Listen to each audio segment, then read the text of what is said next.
brake, slide our feet down, and take your throttle, go full throttle, everything it has. There you go. Now you're going to steer it with your feet, a little to the right. Very good, steering straight. All right, we're up to speed. Start pulling back to get this up to that treetop. There it goes. Now see how it's going over the tree? Push in a little bit. Notice it doesn't need much, right? Yeah. And we'll just go, too high. Nice and relaxed. Okay, now the rock of the wings, left and right, is just your aileron. So you just kind of move and get a feel for what that plane's going to do. Just nice rock, back and forth. Nice and delicate. Yeah, but the trim was a little aggressive anyway. All right, now we're up and over that tree, right? Yeah. So now we don't need the flaps, so I'm going to get rid of the flaps. That bumping around is just the air. It's not the plane falling out, it's just the air is a little bumpy. Don't try to correct for it all, just let the plane bounce. Kind of like a boat bouncing in the wave, you can't really fix it. All right, now we're going to make our first turn. We're going to make a right turn to go to over this way by the golf course. So to turn, just bank the wing to the right a little bit. That's far enough. And just kind of hold it, and you'll notice it's turning. We're going to go all the way around. You'll see some water towers back this way. That's going to be over by the golf course. See all those water towers over there? Yeah. We'll just head towards those.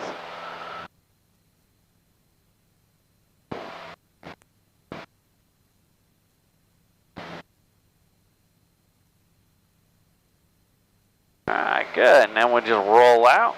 Now you can't see them, but you know they're that way. Now we're up to 1003, 1004, so it's time to start leveling off. First step's going to push the nose down to level. Now you don't know where that is yet, so I'm going to help. We're going to push the nose down about right there. Now before I talk it over, I'm going to set the power so don't blow the engine. Now you see I'm pushing with you. Push in. See where the horizon is to the dash. For me it's about this big. That's level flight. I know it because I've learned it. I've learned what level looks like. I know that if I see this, the gap's this big for me, I know I'm going up. I don't need a gauge to tell me that. I know.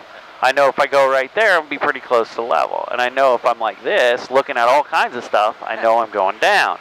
So I try to find level right about there. Okay? It seems like you're going down. But that's level. I know. I'm going to let go. You keep it there. Don't be afraid to fight the airplane. That's that trim I told you about. Yeah. It's set for the climb. So I keep trying to make the plane climb, right? Well, this is a great thing. Watch. It gets easier, right? Yeah. Actually, if I go too far, what happens? Yep, it goes the other way. Okay, so now what I want you to do is let go. Just let go. This is the only way we can set it, is we just let go, and then I adjust it, and check it out. We'll get it all reset for level flight. Now you shouldn't have to, I mean it's not autopilot, but you shouldn't have to fight it too bad. Tower 601 Foxtrot Lima's back off Moonbell for another route. 601 Foxtrot Lima, Evansville Tower, ident, Evansville altimeter 3032. 32. Alright, so now we're just learning that level flight. We just passed the golf course already and we're on to Lloyd Expressway. Now, this is our altitude. We're up to about 1,700. Now what I don't want you doing is staring at your altimeter. You want to try to learn the gap. Look every 20 to 30 seconds. If you've noticed you've climbed, then you know, okay, what I think I've been holding is too high. I need to push it down. And just hold it down for a bit and see if you've gotten better. We don't have to hold 15. A few hundred feet either side is not going to hurt anything. So don't get too stressed out. What you really want to do is just try to keep something the same. Yeah. Okay? Checking back every so often. And if you see you're high and you want to go down, just open it up a little more and get yourself to come back down. But that's all you're going to do. Okay? It's just kind of work that. It's the first thing we want you working on. Second thing is just good path. We're going to hit Lloyd Expressway. See it running right through town? You're going to kind of veer with it, and then you're going to track it all the way down.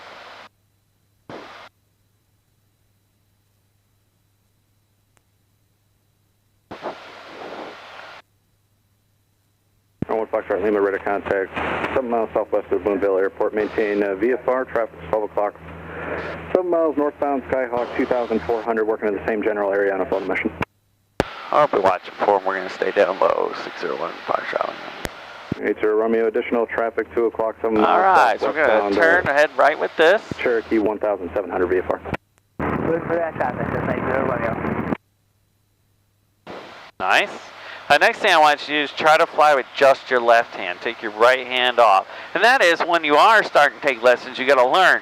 This right hand has a lot of work over here, and never for flying. Especially when we get into takeoff and landings, you'll learn about keeping your hand on the throttle in case something happens. You're ready to go around or get out of the way.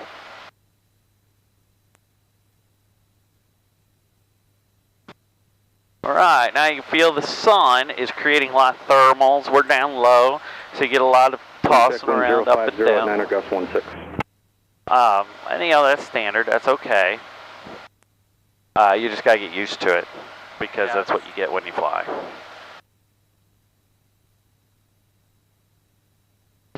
Hey, 80 Romeo, traffic now 2 o'clock, 3 miles westbound, VFR 1700.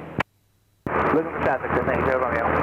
1 Foxtrot, Lima, traffic 10 o'clock, 3 miles northbound, Skyhawk 2600 VFR.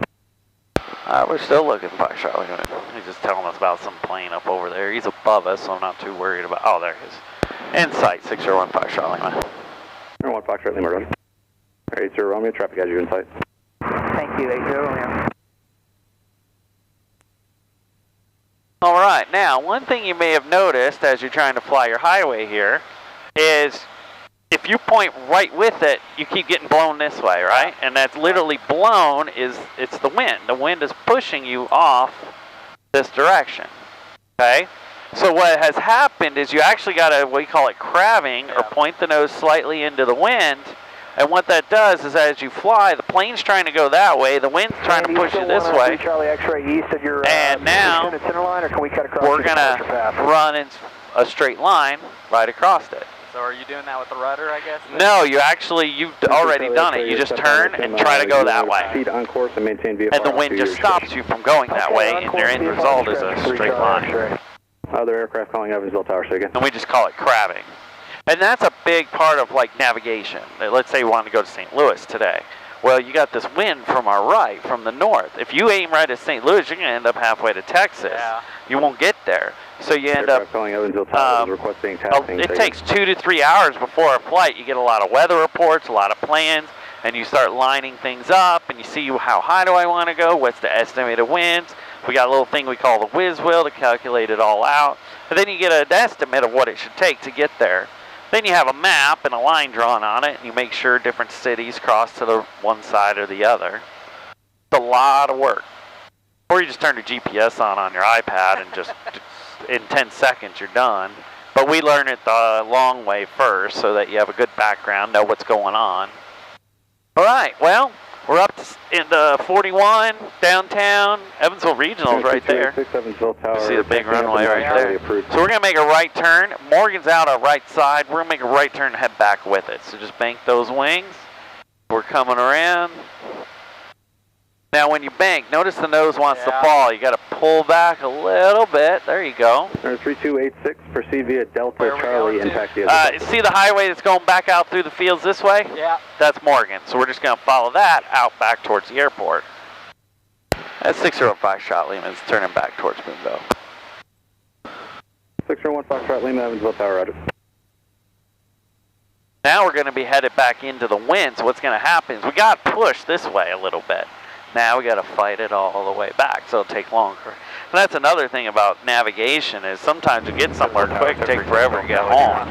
I've had, my most extreme was going to New York. I got to New York in 3 hours and it took 12 to come home. Isn't that the whole reason New York to LA is different than LA? Yes, that's right.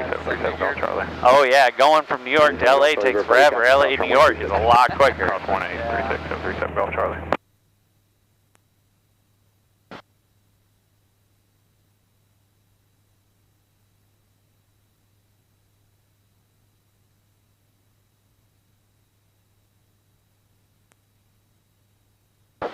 Tower Airstar 20 Bravo Zulu, visual 36. So if I start to go too 20 low, Bravo Zulu, how much do Tower, you lift to get that climb? Clear to land Not much. 36. Just a little bit. You'll know if you pull too much. You'll hear the engine go, whoa. Hold short, runway 36. It's noticeable if it's not right. You're doing a great job. We're just cruising along. Actually, I've let the power get a little low. We'll add that back in.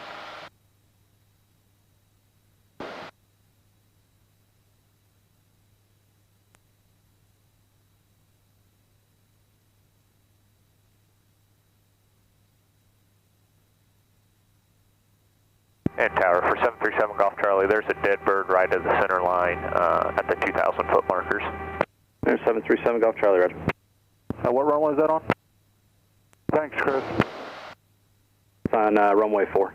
So am I following straight? Or No, follow the road. I'm sorry. I zoned out. I've been flying since 5 this morning. I'm already starting to get worn out.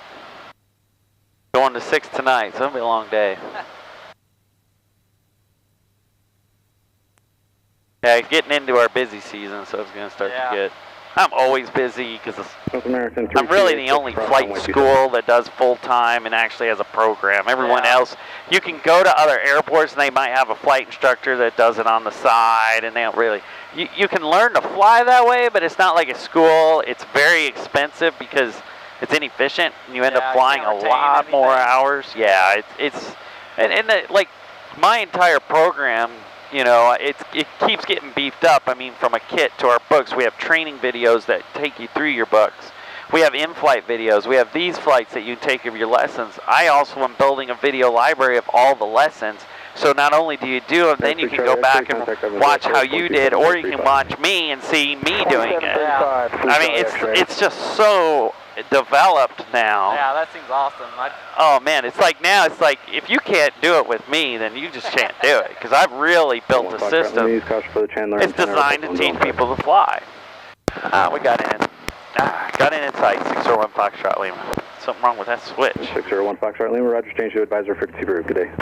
Good day, Foxtrot Lima. These stupid switches go out.